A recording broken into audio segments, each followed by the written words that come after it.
bunder kepleng sumorot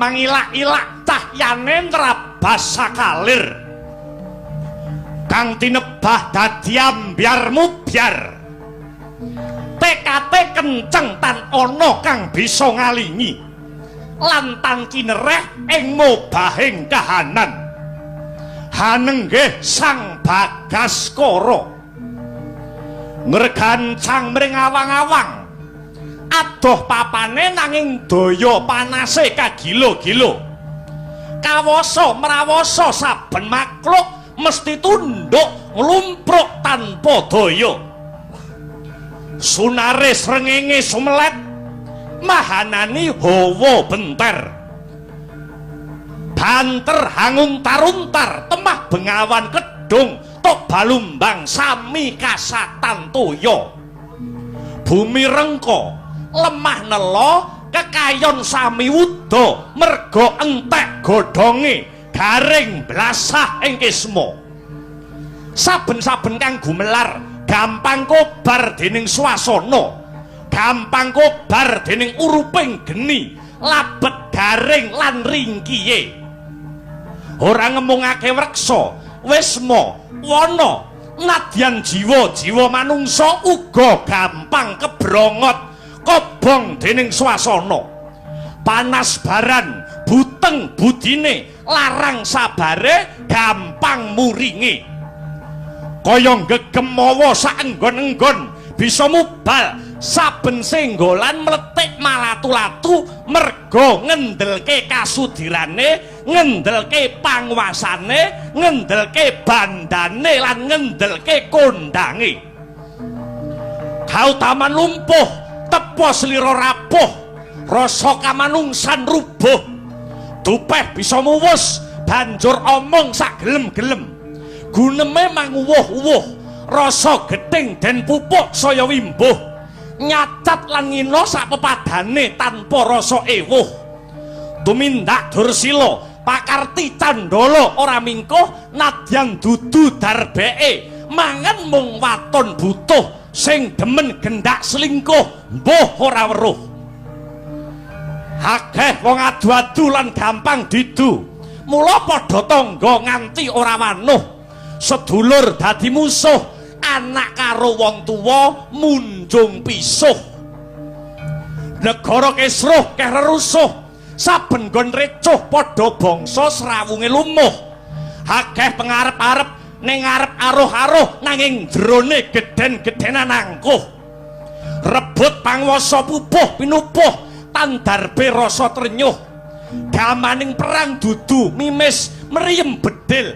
nanging reka daya sing ampuh tekane lelara kaya teluh kahanan saya gegirisi lamun tan betengi negara bisa rubuh hamung jiwane para satriya kang tangguh para prawira kang musaguh dadi tamengi negara ngudhokake urip kanggo nuwak adeg jejeking nusa lan bangsa tekad kang ora mingkuh tuhu prajurit sejati kang terus rumeksa rahayuning nagari mrih tetep lestari widodo lan utuh tekane para tamtama kaya mendung kang yupi weh pengayoman lan ngayemi para kawula gridane para kawula muda lan putra bangsa nyangkul karyaning praja linambaran tulus hangabdi dadi wujud sungkem bektine mring Ibu Pertiwi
Begegek ugek-ugek sadulita hemel-hemel lae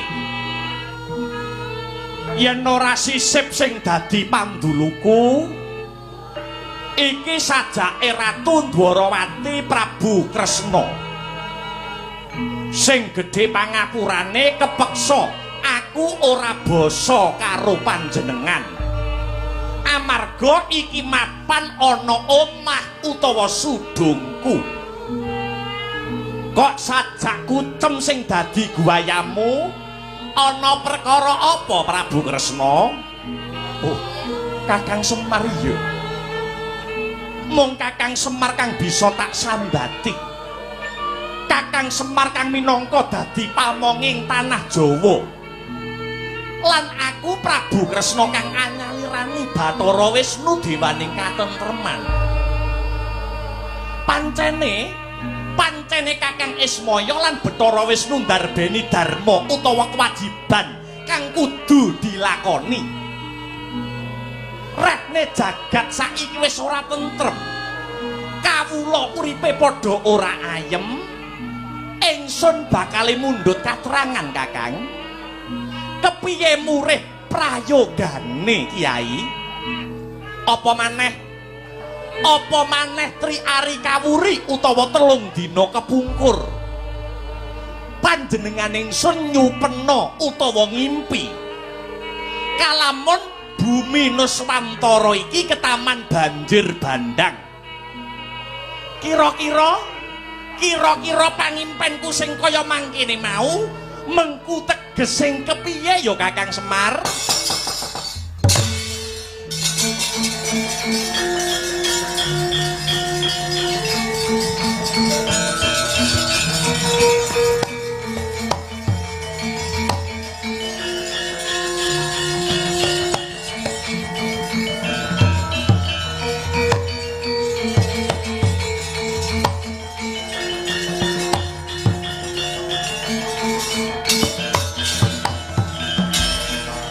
Semareka den prayetna semurire eko ambalik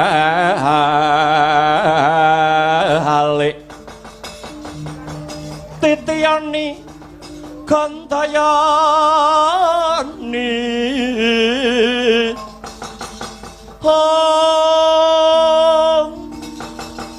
Trisanya Purnama sasi gilar semedining tengahing latar milangana lintang Bima Sekti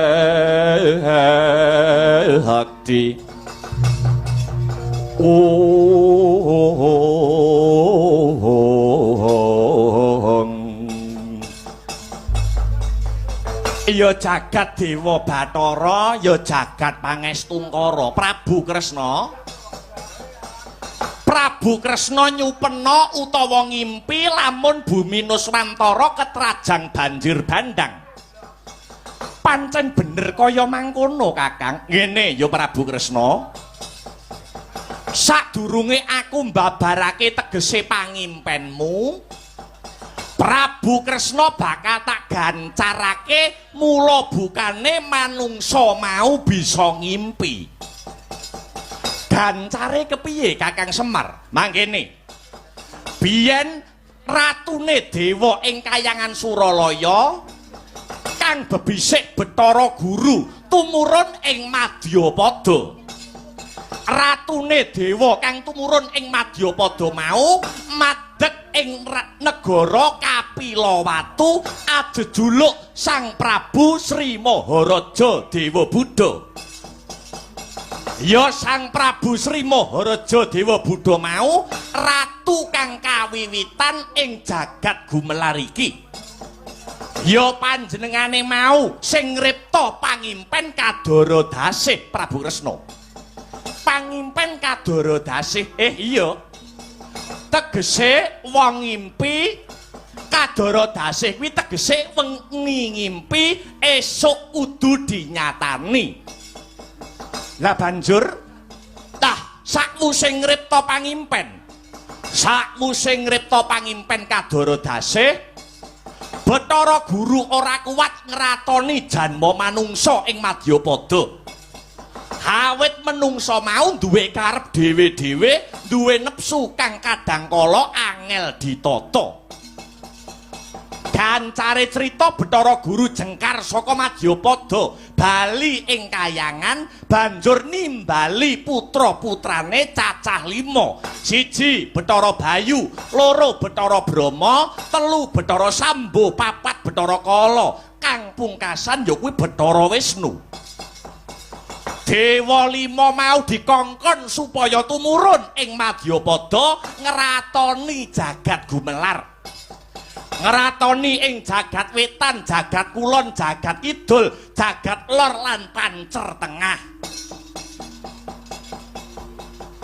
Bathara Bayu anake Bathara Guru, ya kuwi sing kawiwitan Bathara Bayu madheg ratu ing jagat wetan ing negara Medang Hawa jejuluk Prabu Bima Sekti. Banjur Bathara Brama madheg ratu ana jagat kidul ing negara Medanggiri jejuluk Prabu Budawaka. Banjur Bathara Sambo madheg ratu ing jagat kulon, madheg ratu ana negara Medangkawi jejuluk Prabu Samburaja. Bathara Kala madheg ratu ana jagat lor ana ing negara Nusa Kambana jejuluk Prabu Kalayuwana. Sing pungkasan ya kuwi Bathara Wisnu madheg ratu ana ing pancer tengah ing negara Purwacarita jejuluk Prabu Supata. Banjur Dewa 5 mau ngripta pangimpen dhewe-dhewe. Lah banjur sing diripta Dewa 5 mau apa wae Kakang Semar? Bathara Brama ngripta impen 4 cacahe, ya kuwi kang aran Kawarsita, Kasudarsana, Kacakrabawa lan Kadara Dasih. Bathara Bayu ngripta impen turu ngimpi Pendhita Wali. Bathara Sambo ngripta impen 3 cacahe kang aran Iblis, Adam lan Kawa. Bathara Kala ngripta impen 4 cacahe kang aran Kala, Kali, Kadal lan Tikus. Nah, sing pungkasan Bathara Wisnu ngripta impen mung cacah 3, ya kuwi Titiyani, Gandayani lan Puspatajem. Oh, dadi sing ngripta Titiyani, Gandayani, Puspatajem kuwi pukulun Bathara Wisnu manut dongenge kaya mengkono. Lah sakwise Prabu Kresna midhangetke dongengku iki mau, dongenge Semar iki mau aja dipangan mentah, kudu diratengi, kudu dimasak maneh. Sejatine dongeng iki mau mung gambarke yen to menungsa lair ana Madyapada kuwi ora ijen.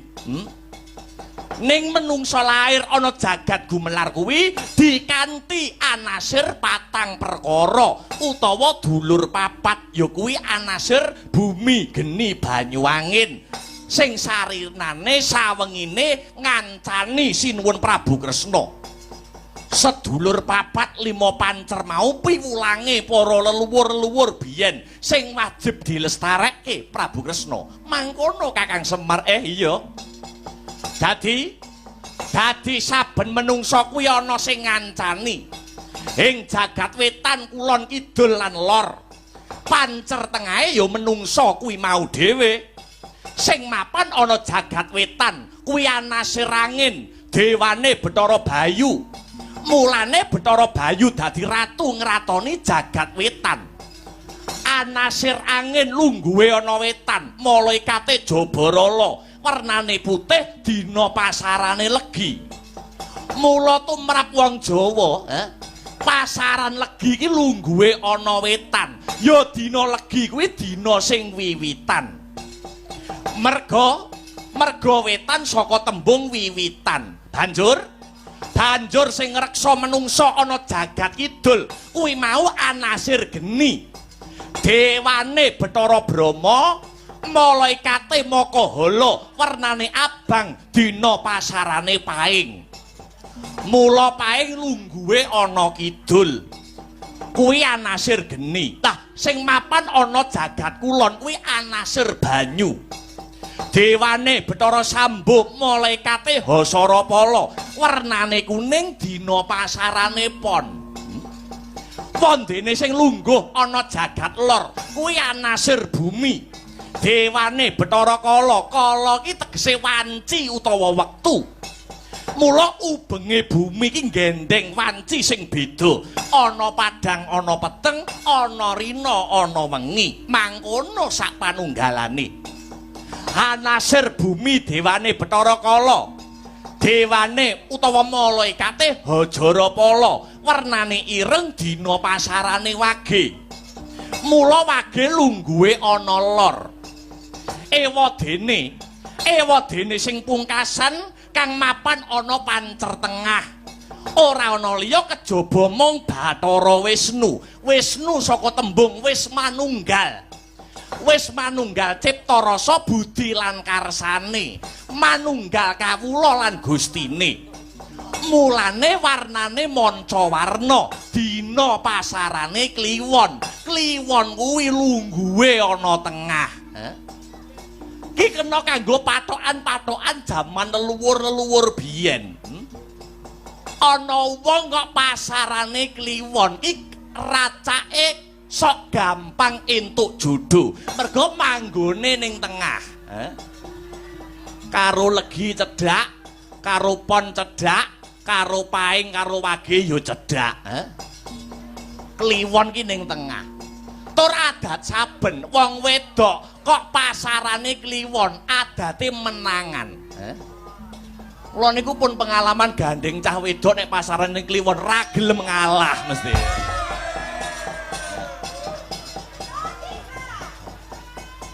Mesti menangan. Wage niku teng lor, paing niku teng kidul. Wong wage ketemu karo paing niku angel akure, angel rukune. Kok enek pasangan siji karo sijine, pasangan rong wong. Kok pasarane Selasa Wage karo Setu Paing niku diarani gehing. Niku sithik dhewe karo akeh dhewe. Kok iso awet nek omah-omah Selasa Wage karo Setu Paing. Mang Mara Mas Trip kula kei hadiah mengke. Selasa Wage karo Setu Paing. Mangkono ya nggih.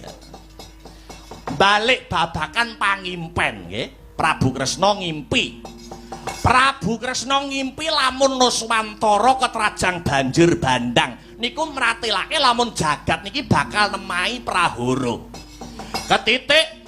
Ketitik saiki wis akeh sentananing praja sing wis lali karo kewajibane. Contone ora usah adoh-adoh. Klebu momonganku dhewe ya kuwi Ndara Janaka. Ndara Janaka sak rampunge rabi karo Dresanala. Saiki malah kerasan lan katrem ing rasa asmara aning kayangan swarga dahana. Sajake lali karo kewajiban kasatriyane.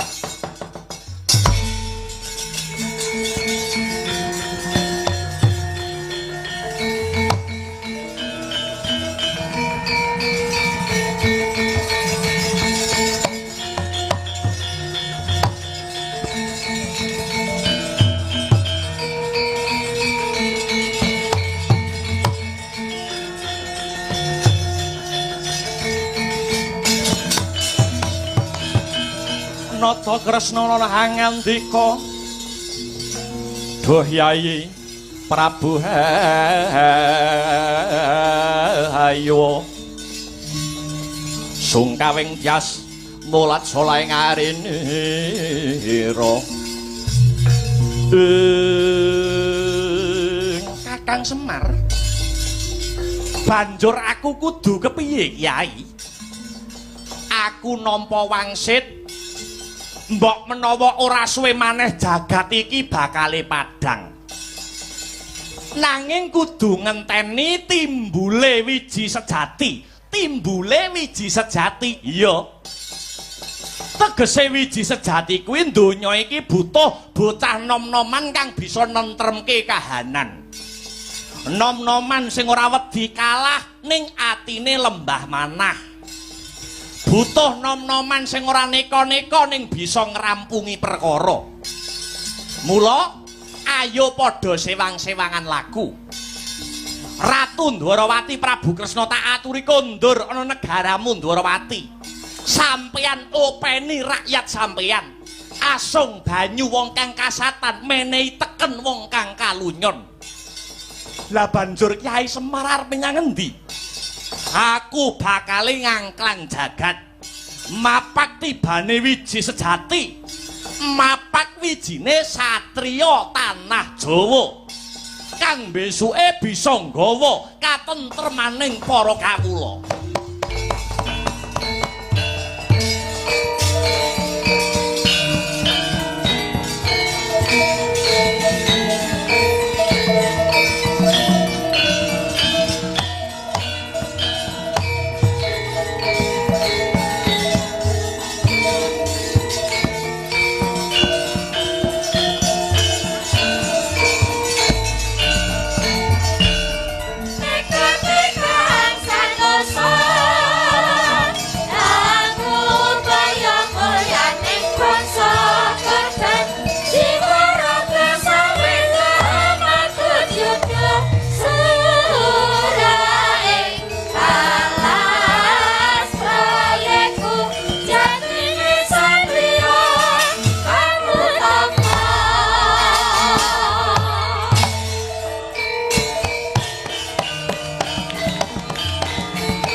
Tresana pujaning son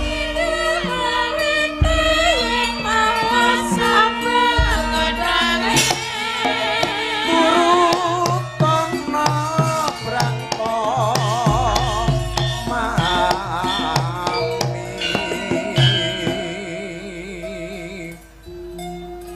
Nimas Bendara wong ayu kang kaya godhong tunjung netrane. Wong ayu, wong manis kang dadi jejantuning kalbu. Dresanala, Tambanana brangtanipun Kakang Dewa Srani, Ratu Negara Tunggul Malaya, wong ayu. Mara madhep papun kakang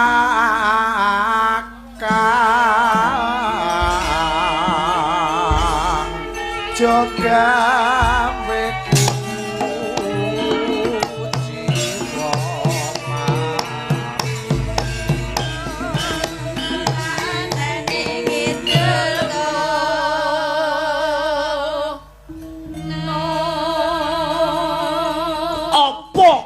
senenge Dewa Srani Dresanala. Bagus aku ya bagus tanpa cacat. Kesugihanku ibarat dipangan nganti turun pitu ora bakal entek. Kowe yen kelakon rabi karo Dewa Srani, sok tak mulyake uripmu ngarep omah tak tuki pendopo. Sarta dwekang nandang tresna pun ingsun kanthi sarasmi.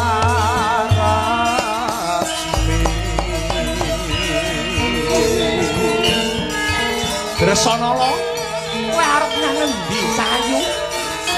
Kowe aja ninggalne pun kakang ya wong manis. Kowe aja ninggalne pun kakang. Dresanala. Oh, mati aku.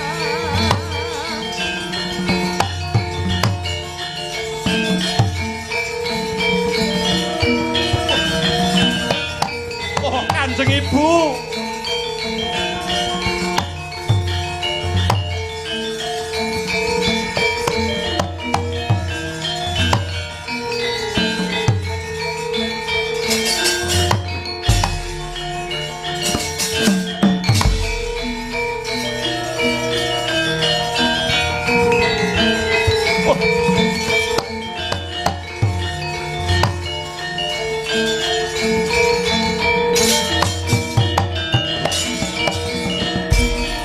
Siung gajah duh Mas Mirah Indrajit pantunungipun Prikma memes ngembang bakung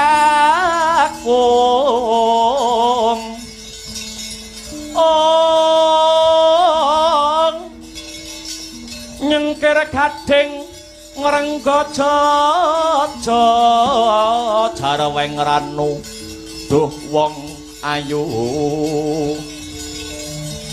singa tirta mangsa janma baya sapa kang anyu ucuk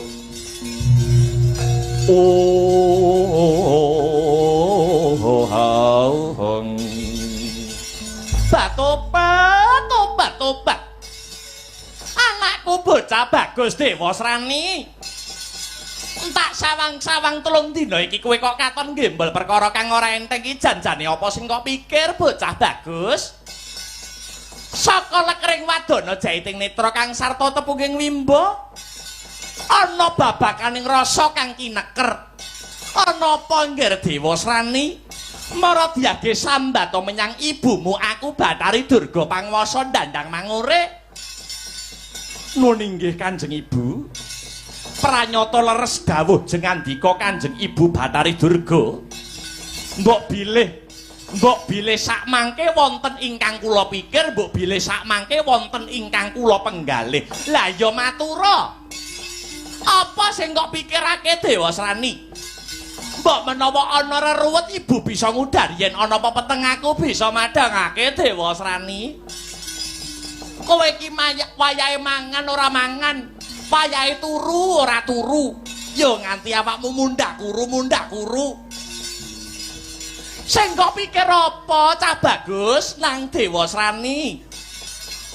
Nuwun inggih Kanjeng Ibu matur nuwun. Wekdal sak mangke kula mboten menggalih babakan napa-napa jernyatanipun. Jernyatanipun bondo donya kula matumpuk-tumpuk, derajat pangkat inggih mboten nguciwani.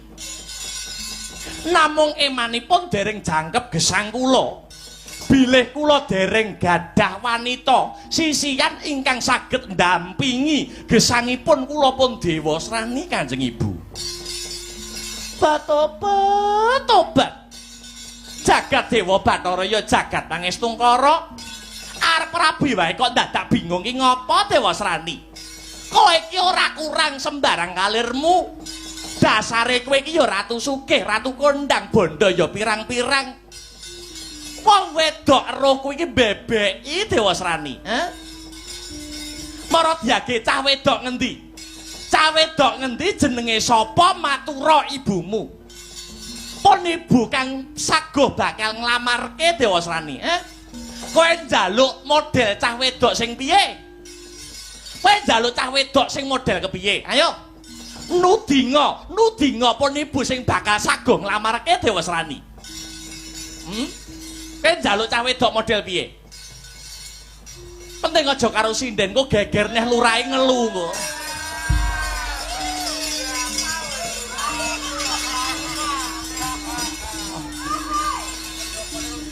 Wis kok nek gandeng sinden lurahe ngelu Dewa Srani. Nggih.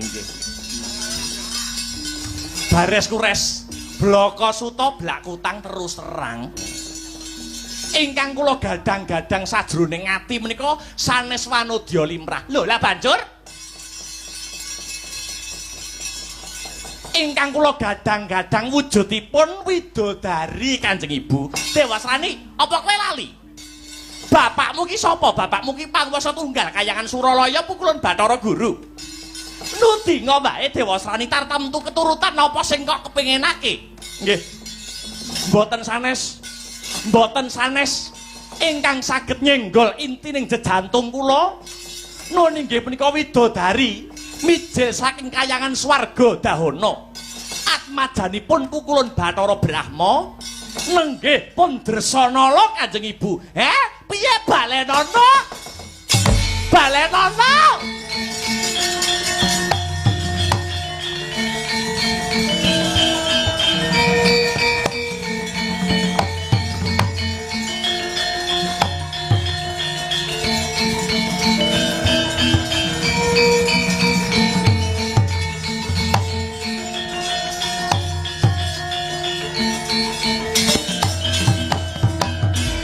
Agat tresangka pirangu ora nangkul ginempit hampit dosang retnaning bawana ya si tukang walang ati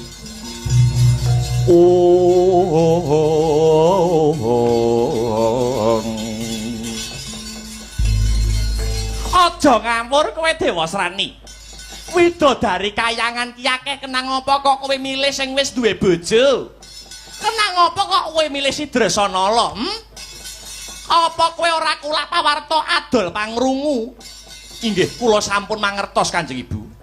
Mbok menawi Dresanala punika sampun gadah garwa.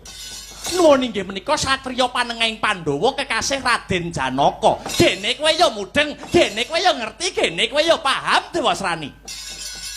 Kenang apa kok kowe milih sing wis duwe bojo kuwi jenenge ngrusak pagrayo nyures-nyures ijo. Paham apa ora kowe iki jane? Nanging Kanjeng Ibu, ati kula sampun boten kenging dipun gorohi malih. Ati kula sampun boten kenging dipun selaki malih, mbok menawi ingkang kula tresnani mboten wonten sanes kejawi namung Yayi Dresanala. Kowe iki nyawang githokmu, Bocah bojone Dresanala ki sapa?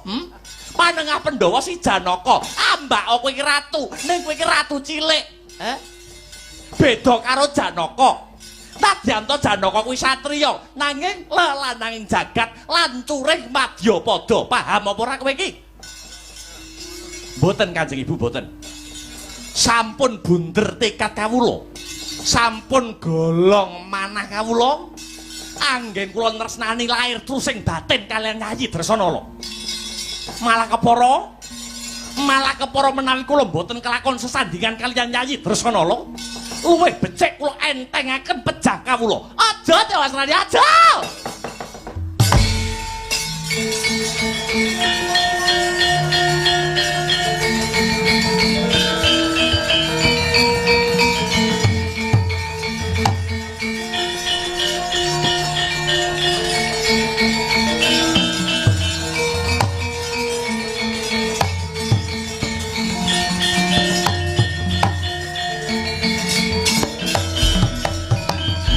Ya Dewa Srani ya.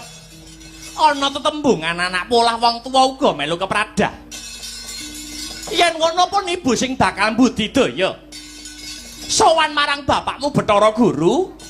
Pun ibu sing bakal motas supaya kowe bisa jejodohan kelawan si Dresanala. Nuwun inggih ngaturaken panuwun ingkang tanpa upami Kanjeng Ibu. Aku bakal sowan bapakmu Bathara Guru. Pun ibu bakal sambat supaya kowe Dewasrani bisa dedaupan karo si Dresanala. Mengko yen si Janaka lan Dresanala wis pisah, kowe Dewasrani bakal tak sasmitane tumuli Dresanala boyongen marang negaramu, ya kuwi negara Tunggul Malaya. Ngestakaken dawuh Kanjeng Ibu, ngestakaken dawuh. Sepisan malih ngaturaken panuwun ewa semanten katresnan paduka Kanjeng Ibu dhateng kang putra kula pun Dewasrani. Dewasrani ya. Kowe sing ana mburi. Prabu Pinjongkala. Kula wonten dawuh tinimbalan Kanjeng Ibu amiji dhateng kula. Aratu saking negari Parang Lembang kula pun Pinjongkala. Walien rasamu Pinjongkala, walien rasamu. Kirapke saking wadyabala. Mbok menawa iki mengko ana moganing lelakon kang sarta ana ora trimane Janaka lan Dresanala pepisahan, kowe sak wadyabalamu sing kudu merantasi gawe. Surak gotong royong aja nganti keri. Lho niki dateng sedika. Budhal dina iki kowe Pinjongkala.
嘿，嘿哈嘿，哦哈，嘿哈嘿，喂，啊嘿，啊喂，嘿哈哈，问嘿啊嘿，嘿哈嘿嘿啊啊嘿，嘿，嘿，哇哈哈，哦哈哈嘿。哦哦啊！喂！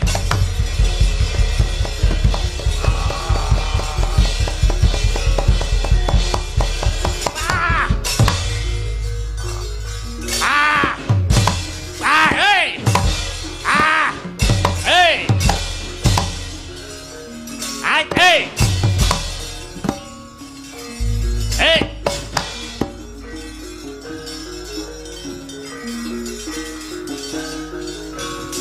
啊！哈哈！喂！喂！喂啊！嘿！哦哈哈！嘿！哦哈哈！嘿！哦哈哈！嘿！哦哈哈！嘿！哦哦哈！嘿！哦啊！哦啊！嘿！喂！喂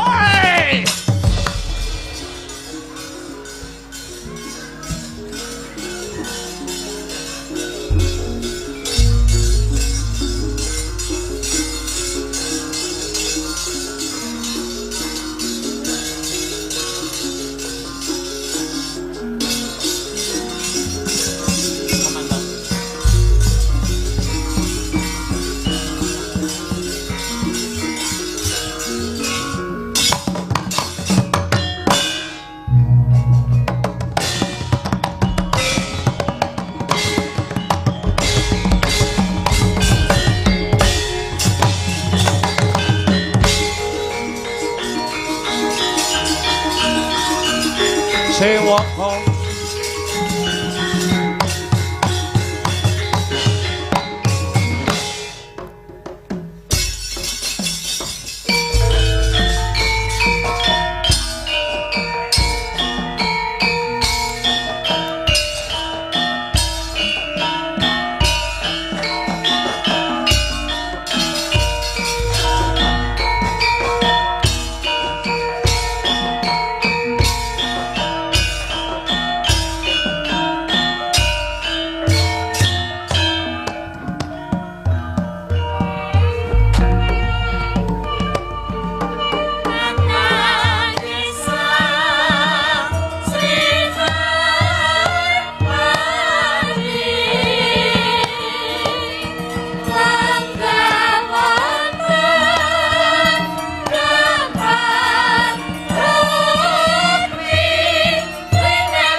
jilanganira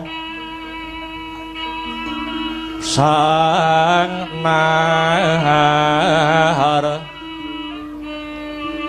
pati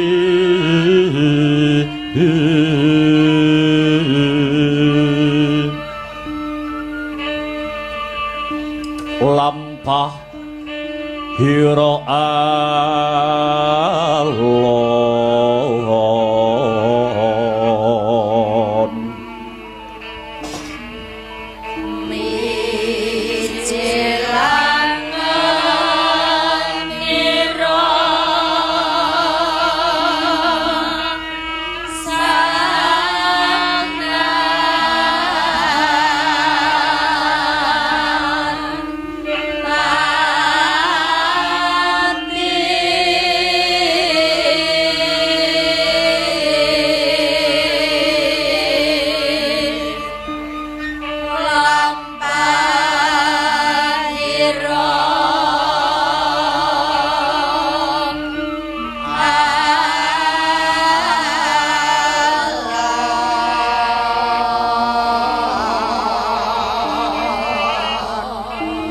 kinarabak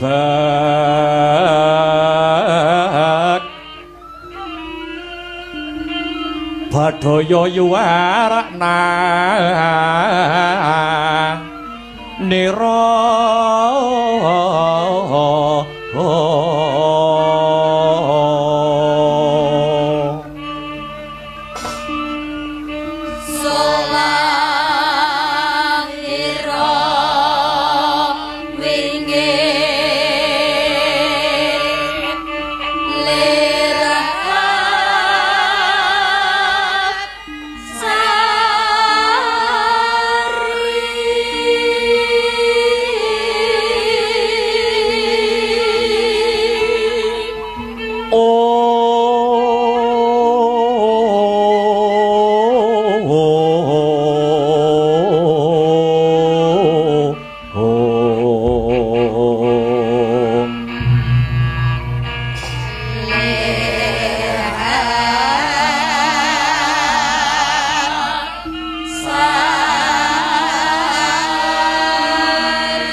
ilahing nama sidam sekaring bawana langgeng ulun waspadakake kaya Bathari Durga ingkang sowan pramoni winantu ing karaharjan sowan kita ngarsa ulun Durga nuwun inggih Bu Kulun lulus raharja sowan kula kalih saking pangrencana wangsul sungkem kula mugi kunjuk sahandhap pepada paduka Bu Kulun.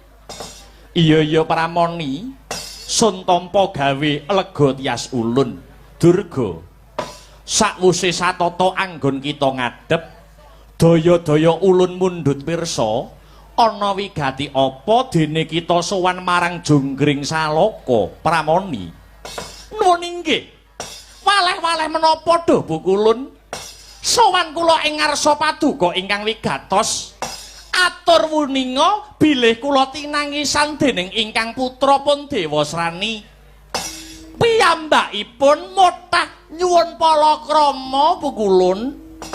Dewasrani nyuwun palakrama nuwun inggih banjur putri ngendi sing dikarepke dening Dewasrani Durga winalik rasanipun Bu Kulun mboten wonten sanes ingkang dipun idam-idamaken kalian kang putra pun Dewasrani Mboten wonten sanes yoganipun pukulun Bathara Brahma ingkang nami Bathari Dresanala pukulun.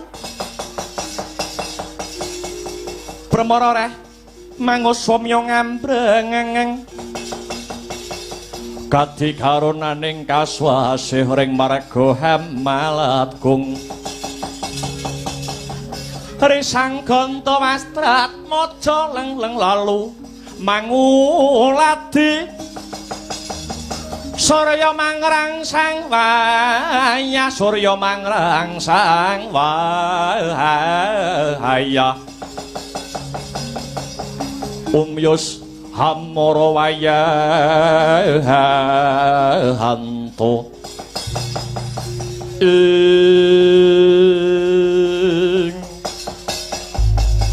iya jagat iya dewa ya Bathara pramoni wonten dawuh pukulun sadurunge kita matur akeh-akeh luwih dhisik ulun paring ruh marang jeneng kita wektu dina iki Dresanala wis ora katon pupur lamat gelung malang utawa ora katon randha lan prawan awit Dresanala wis jinatu krama dening panengah Pandhawa yaiku Si Harjuna Durga punten dalem sewu pukulun perkawis menika estunipun anak kula inggih sampun mangertos ugi mboten kirang-kirang anggen kula nuturi dhateng ingkang putra namung nyatanipun tutur ketawur boten saged ngguguraken pikajengipun pun Dewasrani pukulun kepara Dewasrani sampun patemboya boten badhe jatuh krama menawi boten kalian Dresanala pukulun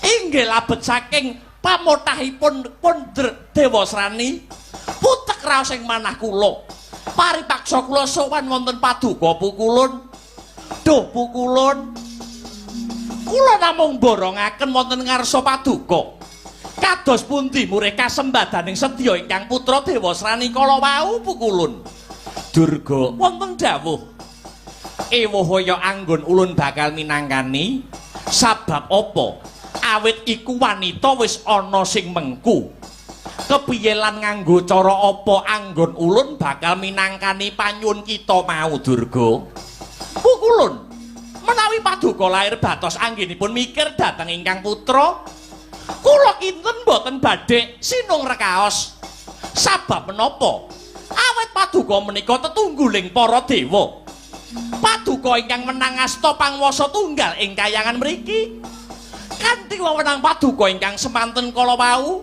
kula kinten boten badhe angel misahaken Dresanala saking tanganipun Janaka paduka kantun paring dawuh dhateng Bathara Brahma supadon misahaken katresnanipun Dresanala lan Janaka mesti kemawon Bathara Brahma mboten badhe suwala pukulun ya aja banjur mengkono Durga kuwi tegese tumindak kang ora bener mbok coba diripih maneh mbok menawa Dewasrani gelem garwa sakliyane Dresanala Durga sampun kula ripih wong salwangsul duh pukulun namung puguh mboten purun mila sepisan malih mangsa barang anggen paduka paring welas dhateng ingkang putra pun Dewasrani pukulun kepiye Durga abot anggon ulun minangkani panyuwun kita pramoni dados paduka saestu boten saged minangkani panyuwun kula aja kurang pangapura ewuhaya nuruti panyuwunmu Durga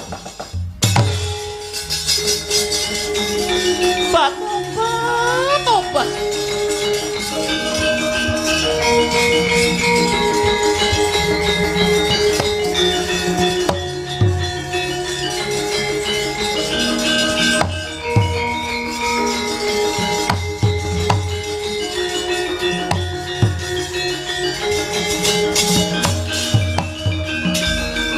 leng-lenging driya mangu-mangu mangun kong tanduhan rimang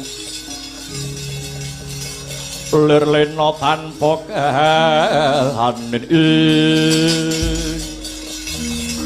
lir-lena tanpa kanin yen tam tulusa yen tan tulusa mengko sang dyah utama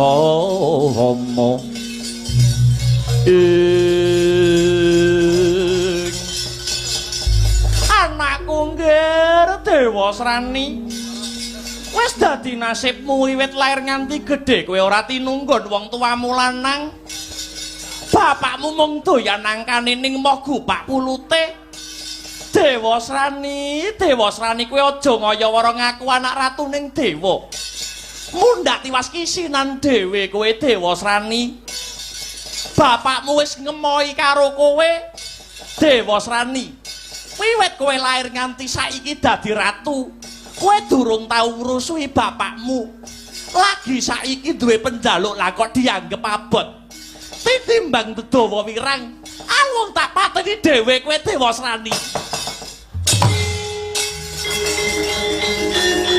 Durga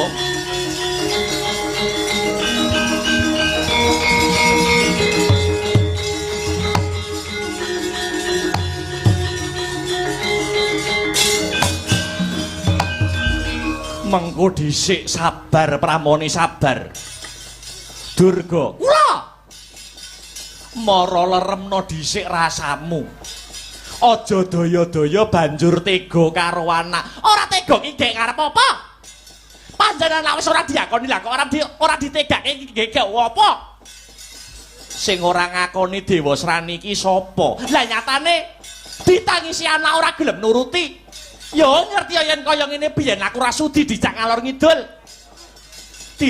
ngidul tumpake mobil dinepne hotel yo ra sudi jatuh biyen uwe sabar aja ngundat perkara biyen pelemben roti biyen saiki lah nyatane apa yo nek kelingan biyen ketok apa saiki ketok apa wong lanang ngono kuwi lara atiku. Wong lanang gelem penake tok bareng wis penak terus ngalih. Iya Durga iya. Ulun wis nglenggono babakan iku kabeh. Mara lungguh Kang Prayoga ulun bakal budidaya minangkani panyuwunmu Durga.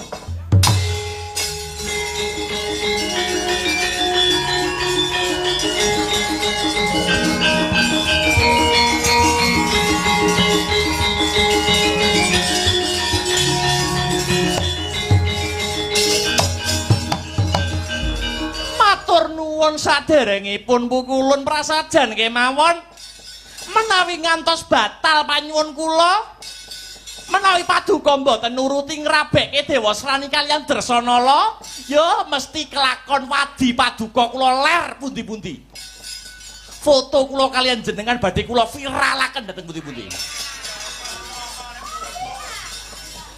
ben wong akeh ben ro ya ben aja Durga aja Ulup Indra wonten dawuh Rama Pukulun mara timbalana sawaning Bathara Brahma kadhawan marak ngarsa ulun lho niki ngestaken dawuh Rama Pukulun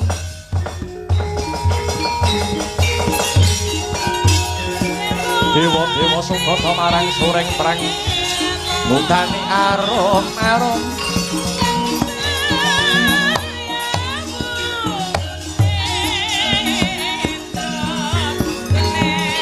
ngutani arum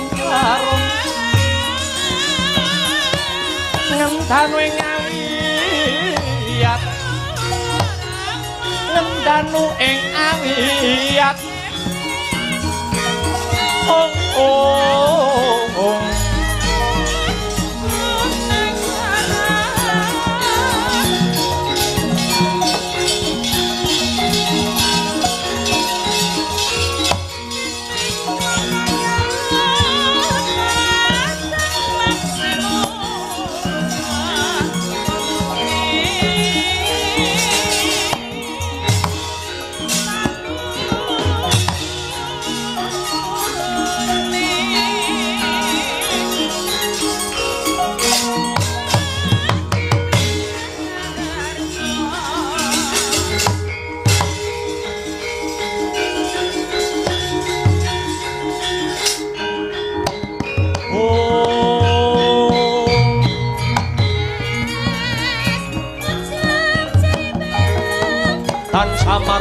soreng suksma sinuksmaya winahya ing ngasepi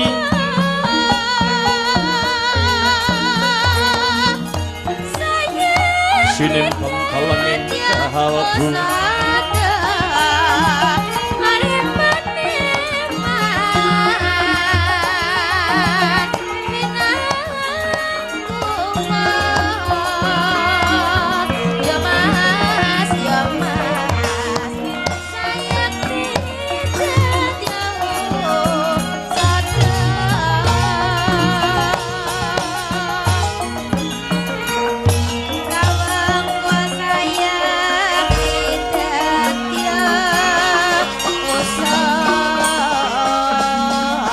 saklangkung wanterti nimbalan paduka kula pun Brama arsa nyadong rumentah sabda jengandika pukulun Bathara Guru kula Brama kula wonten dawuh aku arep takon marang jeneng kita Brama nyuwun pirsa babagan menapa duh Rama Pukulun panguwasa tunggal kayangan Suralaya kuwi sapa sing ngasta Brama panguwasa tunggal ingkang boten wonten tunggalipun nenggih namung jengandika Pukulun Bathara Guru sing wenang nemtokake abang ijone lelakon boten wonten sanes inggih namung paduka Rama Pukulun Bathara Guru yen aku kandha ngalor dewa sanesipun inggih badhe ngaler yen aku kandha ngidul dewa sanesipun tartamtu inggih badhe ngidul Duh Pukulun bagus yen pancen kaya mangkono ulun bakal perintah marang jeneng kita Brama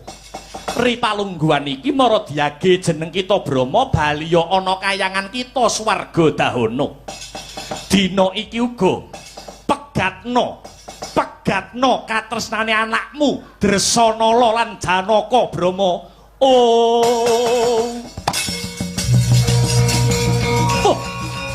Pukulun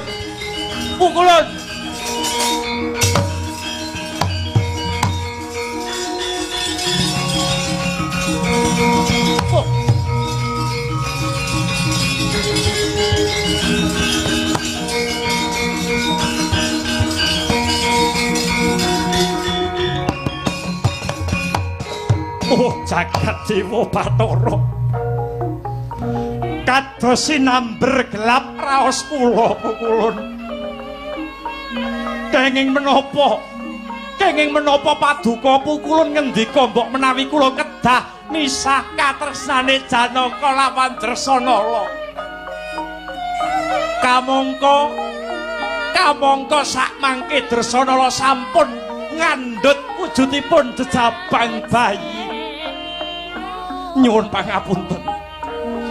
pangapunten awrat anggen kula nglampahi jejibahan punika Duh Pukulun Brama ing sekawit kita wis ngucap dhewe bakal nindakake apa sing dadi dawuh ulun kenang apa kok samengko kita mbadal dawuh ulun eling Brama lati lan pakarti kudu nyawiji apa maneh sing paring perintah panguwasa tunggal kayangan Suralaya yen sira mbadal dawuh ulun apa kira-kira kowe kuwat nampa siku denda saka Bathara Guru nanging kepripun nasibipun jabang bayi sajroning kandhutanipun Dresanala Pukulun ingkang boten weruh intang kimpuling lakon menawi benjang dewasanipun nangletaken tiyang sepahipun aja kuwatir yen Janaka wis ngalih saka kayangan swarga dahana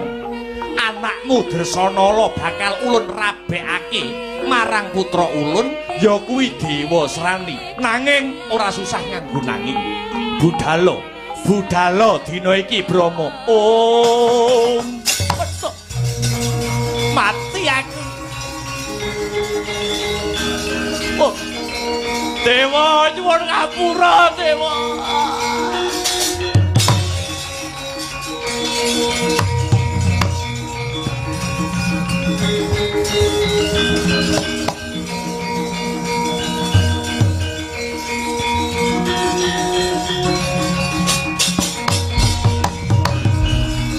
Dewa Sukata marang soreng prang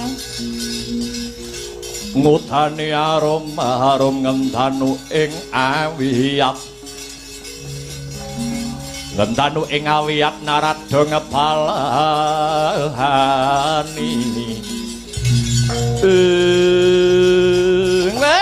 dalah praginjang pak pong buk bolong tinegar wong slere gence buntute acel kater. Adi Guru wonten dawuh Kakang, pripun panjenengan kok ngaten niku pripun?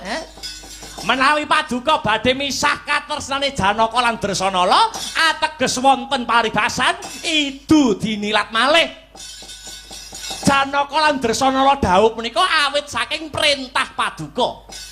Mangka kula sampun mireng pekabaran yen sakmenika Dresanala sampun ngandhut jabang bayi. Woh ing katresnan antarane Janaka lan Dresanala. Lah kok sakmenika paduka badhe pisahaken katresnane lan Janaka lan Dresanala niku pripun Adi Guru? Kakang Narada kados pundi? Sedaya pernatan menika kula ingkang damel. Menawi wonten awonipun kayangan sanes Kakang Narada ingkang dados parantutuan nanging mesti ulun ingkang tinempuan. Mila sedaya kedah sak takon ulun mboten kenging badal dawuh ulun. Loh iya ning aja ngono ta. Ulang retas panguwasa tunggal wonten asta paduka. Ning Adi Guru kudu eling. Paduka ndapuk para dewa dados nayaka punika kadawan menapa? Menapa namung kadawan ngamini tumindak paduka ingkang sewenang-wenang menika? Kula kadhapuk dados mantri muka menika kejawi bantu jejibahan paduka. Kula inggih kadawan ngemutaken bilih paduka menika kesupen. Kinen ngleresaken menawi paduka tumindak lepat. Kakang Narada, dewa serani menika putra ulun. Napa kula klentu menawi kula nglabuhi marang anak? Lho, mboten klentu, wong nglabuhi nyang anak kok kleru iki piye to?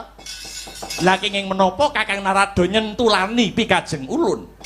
Kedahipun Kakang Narada emut wonten tetembungan anak polah bapa kepradah. Wong tuwa kena mradahi nyang polahe anak, ning didelok dhisik polahe mau kaya ngapa? Yen polahe anak ngarumke jenenge wong tuwa wajib mradahi. Neng nek polahe anak gawe kucem saged netelke jabatane wong tuwa ya kudu dielingke to. Ora kok malah diujoke mawon niku mboten Adi Guru. Wis akeh kedadean. Wong tuwa tetel pangkate ilang jabatane merosot derajate banger jenenge mung sabab nglabuhi anak sing ora bener tumindake. Paduka kudu eling. Adi Guru dados ratuning para dewa tumindake kedah adil Adi Guru, kedah adil. Sedaya kedah dipun penggalih. Lekas paduka menika lepat awit badhe misahaken wong jejodhoan mung nuruti karepe anak karo bojo. Bathara Guru ratuning dewa paring dawuh boten kenging wola-wali. Menawi Kakang Narada boten sarujuk kalian pikajeng ulun, Kakang Narada saged ninggalaken kayangan. Lah dalah iki ge obah apa iki?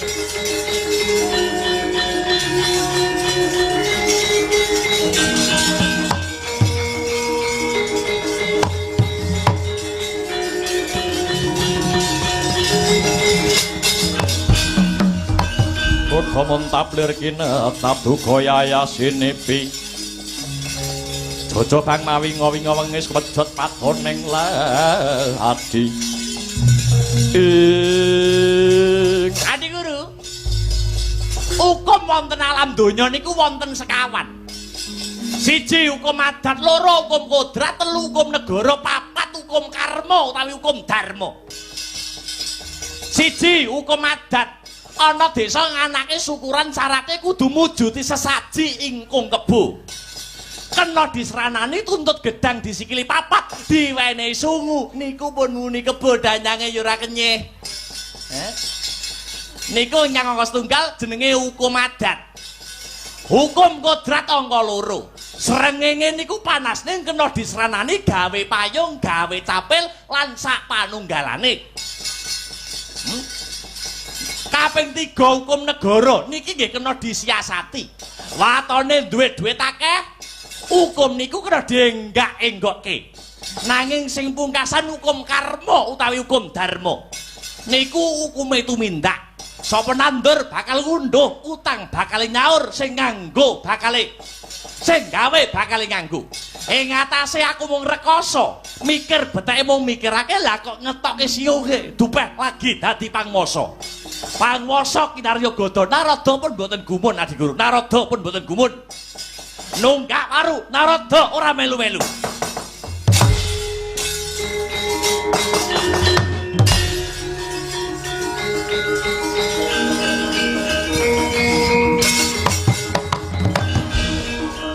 Minggat to kono. Anggepe apa? Kayangan Narada panggah jalan. Anggepe apa? Pun mboten usah dipun pikir Narada minggat ya wis ben minggat. Narada ngalih ya wis ngalih. Jek akeh wong dewa-dewa sing arepe daftar. Iya Durga ya. Pun mboten usah dipikir dewa Narada malah ngelek-ngeleki rombongan. Dewa liyane do bagus-bagus, dewa liyane do cakra-cakra. Ya Narada dewa kaya ceret. Pun mboten usah digandoli. Kowe mau ngomong piye? Kowe mau ngomong piye? Ngelokne aku dewa kaya ceret ngono lho, mangsamu aku wis adon, wong aku jek tekan joglangan ngono, Kowe ngelokke aku dewa kaya ceret, kowe ora ngilo karo raimu kuwi, Wong dewa kaya begenggek. Ya ampun! Pukulan!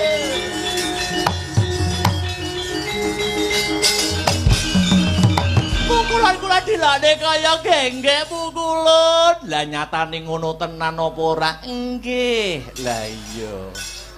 Nek iya ya wis ora usah bengak-bengok. Ya ampun mumpung payu kok.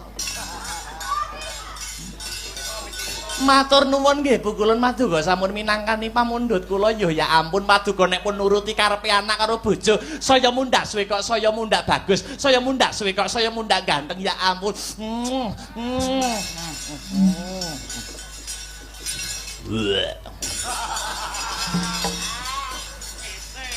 Asu melok-melok.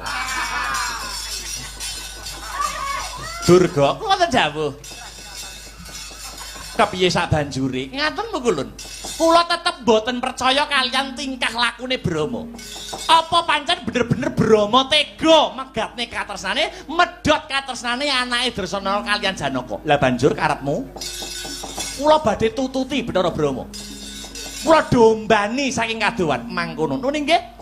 Kula ngaturaken ageng panuwun kagem Paduka pukulun dene sampun minangkani pamotahipun Dewasrani kalian kula pamotahipun kula pun Bathari Durga anggenipun Paduka badhe jodohaken Dewasrani kaliyan Dresana. Ya ya padha-padha Durga padha-padha. Menawi mekaten sego kupat sego liwet ora liwat andum slamet. Iya. Tuku dawet sak cendole katoke ngapret ketok kowe ngomong apa kowe. Mboten.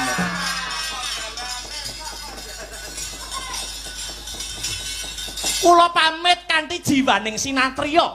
Kanthi jiwaning sinatriya kula badhe pamit kula tututane Brama. Apa pancen bener-bener tega medhotne katresane Janaka lan Dresana lho. Duga gina wong ati-ati aja nganti kene.